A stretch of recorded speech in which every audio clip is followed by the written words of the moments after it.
So this came from Adrienne Sargent, who is a primary researcher in fundraising.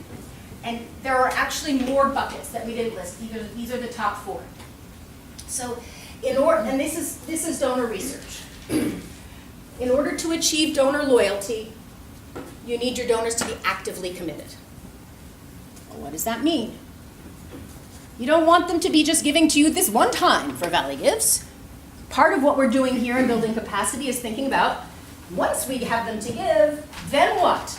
And we're not going to have a tremendous amount of time to dig into that today, but that's a huge piece of why we're doing this. We don't just want that $10, right? That's a lot of work for $10. We want them to stay engaged and involved.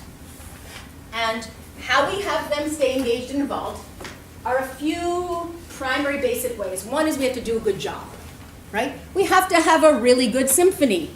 We have to have an organization that really provides homeless services well.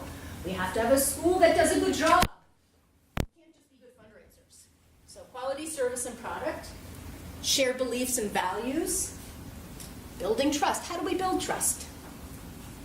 We follow through. We do what we say we're going to do. We thank people well. We communicate with people well. And multiple engagements, and that's what we're focusing on here today, right? It's not just the one email or the one Facebook post. You got to do it a lot of times in different ways for different people at different times, and you have to be thinking about your donors because all your donors are different. So donor engagement, as we said, leads to loyalty. One thing we know for sure is that the more involved the donor, the greater the gift. This is just a fact. Oops. And people give to people, but we're not there yet. So there was a 2015 Fidelity charitable study. 87% of volunteers say they give financially where they volunteer. 42% volunteer before giving. 58% give and then volunteer. Close to, pretty close. People, the flow of giving, the flow of energy, when you feel like you're making a difference, this is proven brain science. Our endorphins make us feel good when we give.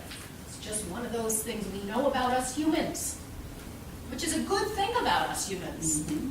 So we want to figure out places for people to give in the ways that they can give.